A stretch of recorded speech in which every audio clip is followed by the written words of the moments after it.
प्यारे दर्शकों नमस्कार। तारीख है आज 24 अक्टूबर 2025, दिन शुक्रवार, हिंदी तिथि कार्तिक माह शुक्ल पक्ष तृतीया। आइए नजर डालते हैं हमारे प्यारे राज्य उत्तराखंड की तमाम बड़ी खबरों पर।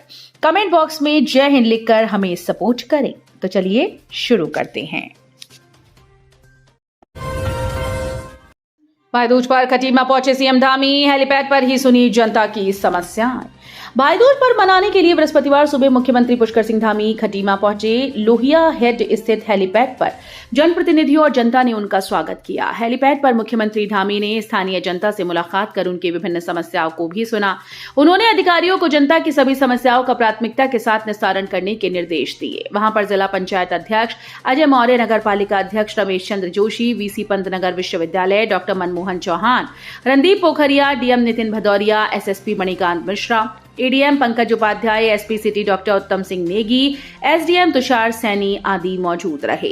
इसके बाद मुख्यमंत्री भाई दूज मनाने के लिए कार के माध्यम से काला पुल नगला तराई स्थित अपने निजी आवास पहुंचे, जहां उन्होंने परिजनों के साथ धूमधाम से भाई दूज का पर्व मनाया। मां बिश्ना देवी, बड़ी बहन नंदी और गांव की महिलाओं ने तिलक लगाकर और सिर पूजकर मुख्यमंत्री की लंबी उम्र और स्वस्थ रहने की कामना की। उत्तराखंड में ऊंची चोटियों पर बर्फबारी, निचले इलाकों में बरसे बादल, सर्दियों का वेलकम। मौसम विभाग का पूर्वानुमान सच साबित होता नजर आ रहा है। निचले क्षेत्रों में वर्षा और ऊंची चोटियों पर हिमपात से ठंड ने दस्तक दी। वर्षा और हिमपात से तापमान में गिरावट आ चुकी है। उच्च हिमालय में 3000 मीटर से अधिक ऊंचाई वाली चोटियों पर हिमपात हो चुका है।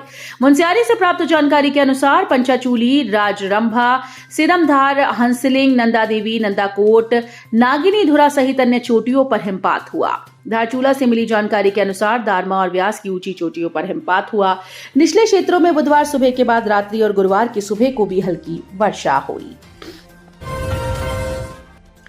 उत्तराखंड में अब मॉडर्न टेक्नोलॉजी से लगेगी अपराध पर लगाम, यह है धामी सरकार का प्लान।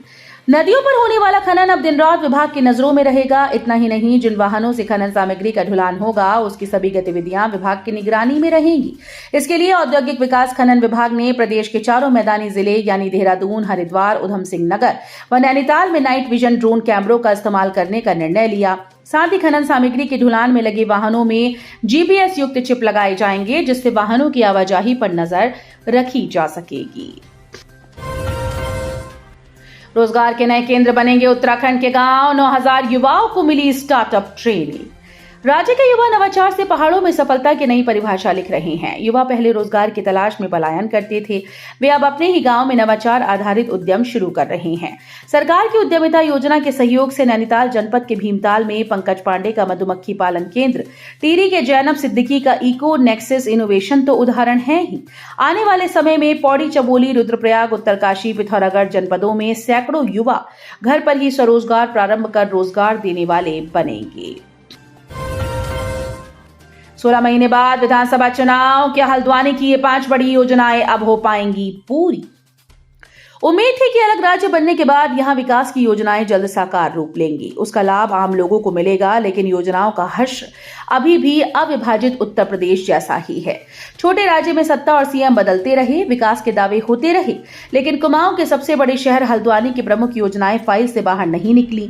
अब विधानसभा चुनाव को महज 16 माह शेष हैं। सवाल है कि जो कार्य कई वर्षों में शुरू नहीं हुए, वो क्या इस अवधि में पूरे हो पाएंगे, या फिर राज्य में नई सरकार इन नए कार्यों की इबारत लिखेगी? ये हैं शहर की प्रमुख वो 5 बड़ी योजनाएं जिन्हें अंजाम तक पहुंचना है।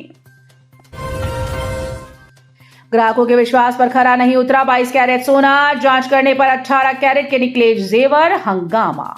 बेतुखत्ता के कार रोड क्षेत्र में स्थित ज्वेलर्स के प्रतिष्ठान से खरीदे गए जेवरों की जांच में जालसाजी का खुलासा होने पर लोगों ने बुधवार शाम दुकान में पहुंचकर जमकर हंगामा किया। विवाद बढ़ने पर पहुंची पुलिस ने सोने की गुणवत्ता में धोखाधड़ी करने वाले ज्वेलर्स को हिरासत में लिया। पुलिस तहरीर मिलने के बाद कार्रवाई की बात कह रही है। पीड़ित ग्रामीणों के अनुसार उसने कुछ समय पहले पहाड़ी वर्मा ज्वेलर्स से 22 कैरेट सोने के जेवर खरीदे थे। शक होने पर उसने जेवरों की जांच कराई, जो 18 कैरेट सोने के निकले। जयकारों के साथ शीतकाल के लिए बंद हुई मां यमुना मंदिर के कपाट, धाम से रवाना हुई डोली। भाई दूज के पावन पर्व पर यमुनोत्री धाम में मां यमुना मंदिर के कपाट 6 माह के लिए बंद कर दिए गए। इसके बाद मां यमुना की उत्सव डोली अपने शीतकालीन प्रवास खरसाली गांव के लिए रवाना हुई। अब जिसके बाद 6 माह तक श्रद्धालु यही मां यमुना के दर्शन कर सकेंगे। यमुनोत्री मंदिर समिति के प्रवक्ता पुरुषोत्तम उनियाल, सचिव सुनील उनियाल, कोषाध्यक्ष प्रदीप उनियाल ने बताया कि विशेष पूजाओं के बाद दोपहर 12:30 बजे मां यमुना मंदिर के कपाट शीतकाल के लिए बंद किए गए। रिटायर्ड कर्मियों की जमा पूंजी पर बुरी नजर, 8 माह में 10.5 करोड़ की ठगी, कुमाऊं भर के 24 मामले दर्ज। कुमाऊं में अधिकतर सेवानिवृत्त कर्मचारियों की जमा पूंजी को साइबर ठग उड़ा ले रही हैं। 8 महीनों में साइबर ठगों ने सेवानिवृत्त कर्मचारियों के बैंक खातों से 10.41 करोड़ रुपए उड़ा लिए। साइबर थाने में 20 लाख से अधिक ठगी के 24 मामले दर्ज हुए। ठगी के इन मामलों में शातिरों ने अलग अलग तरीकों का इस्तेमाल किया। फर्जी कॉल, मैसेज, डिजिटल अरेस्ट और ईमेल के माध्यम से सरकारी नौकरी से रिटायर्ड कर्मचारियों को जाल में फंसाकर उनकी जमा पूंजी हड़प ली। ऐसे में सरकारी कर्मचारियों को अपनी सुरक्षा के लिए अधिक सावधानी बरतने की जरूरत है। अग्निवीर भर्ती के लिए युवाओं को निःशुल्क प्रशिक्षण देने की एसओपी तैयार, ये है मानक। सेना में अग्निवीर भर्ती के लिए युवाओं को निःशुल्क प्रशिक्षण देने की मानक प्रचालन प्रक्रिया खेल विभाग ने तैयार कर ली। विभाग की ओर से प्रदेश के सभी जिलों में प्रशिक्षण दिया जाएगा। प्रशिक्षण के लिए युवाओं के हाई स्कूल में 45% या उससे अधिक अंक के साथ राज्य का स्थायी निवासी होना अनिवार्य है। मुख्यमंत्री पुष्कर सिंह धामी के निर्देश पर खेल विभाग ने भर्ती से पहले प्रशिक्षण देने की एसओपी तैयार की। प्रशिक्षण का मकसद युवाओं को अग्निवीर भर्ती के लिए तैयार करना है, जिस सेना में अपना करियर बना सके। स्कूल में 7 वर्षीय छात्रा के साथ छात्रा से छेड़खानी, परिजनों को बताई आप बीती, शिक्षक गिरफ्तार। मंगलौर क्षेत्र के एक निजी स्कूल में शिक्षक ने 7 वर्षीय छात्रा के साथ अश्लील हरकतें और छेड़खानी की। परिजनों को बताने पर जान से मारने की धमकी दी। पुलिस ने आरोपी शिक्षक के खिलाफ छेड़खानी और पॉक्सो में मुकदमा दर्ज कर लिया है। आरोपी को जेल भेज दिया गया।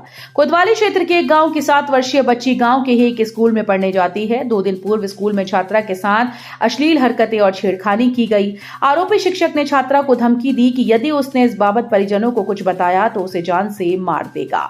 घटना के बाद छुट्टी होने पर छात्रा घर पहुंची। उसे उदास देखकर परिजनों ने उससे पूछताछ की। शीतकालीन प्रवास स्थल मुकबा में विराजमान हुई मां गंगा की डोली, 6 माह यहीं होगी पूजा।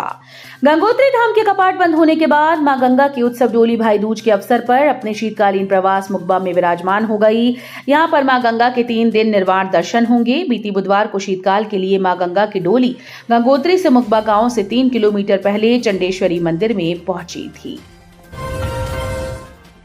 उत्तराखंड में बीएड दाखिले अधर में। उत्तराखंड में बीएड 2025-26 सत्र के दाखिले अधर में लटके हुए हैं। प्रवेश परीक्षा के करीब 1 माह बाद भी काउंसलिंग शुरू नहीं हुई, जिससे छात्र असमंजस में हैं और उनका भविष्य संकट में। निजी कॉलेज एसोसिएशन के अध्यक्ष डॉक्टर सुनील अग्रवाल ने आरोप लगाया कि शासन और राज्य विश्वविद्यालयों के रवैये के कारण प्रवेश प्रक्रिया अब तक पूरी नहीं हो पाई है। बाग एक्सप्रेस में 3 दिन तक नहीं मिल सकेगी सीट। छठ पर्व के चलते ट्रेन में मारा मार। त्योहार के बाद ट्रेन व बसेस में काम पर लौटने वालों की भीड़ बढ़ने लगी है। काठगोदाम से हावड़ा तक जाने वाली बाग एक्सप्रेस के स्लीपर व सेकंड एसी कोच में 25 अक्टूबर तक वेटिंग में भी सीट उपलब्ध नहीं है। 26 और 27 अक्टूबर को क्रमशः 128 और 102 वेटिंग है। थर्ड एसी में भी 24 अक्टूबर से 26 अक्टूबर तक 87 वेटिंग चल रही है। चमोली में दर्दनाक हादसा। उत्तराखंड के चमोली में भाई दूज पर एक दर्दनाक हादसा पेश आया है। गोपेश्वर पोखरी रोड पर खाई में गिरने से कार में आग लग गई। हादसे में पिता और बेटे की मौत हुई, वहीं मां और दूसरा बेटा गंभीर घायल हैं। जानकारी के अनुसार अरविंद त्रिपाठी और अनीता त्रिपाठी बेटे अनंत त्रिपाठी और बेटे अंबुज त्रिपाठी के साथ पोखरी के विशाल पांव गांव आए थे। यह अनीता का मायका है, वो यहां से वापस लौट रहे थे। तो ये थी उत्तराखंड की बड़ी खबरें। हम मिलेंगे अगले बुलेटिन में, तब तक के लिए धन्यवाद।